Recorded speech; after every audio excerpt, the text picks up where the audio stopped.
হায় হায় বাবা, তুমি এটা কি করেছো বাবা? মুড়ির পলিথিন কেন তুমি মাথায় দিয়ে দিছো বাবা? হ্যাঁ, আরে দুষ্ট রে। আরে ভাইয়া, দেখছো না তো কি লাগছে এগুলা মাথার মধ্যে? এই মুড়ির বালি টালি সব লাগাইছে। আস্তে পড়ে যাবো। আবারও দেয়, দেখছো?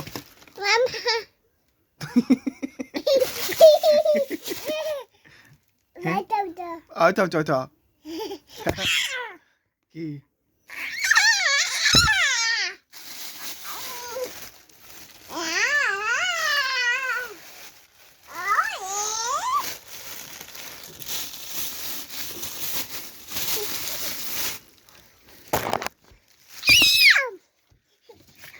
পড়ে যাবো?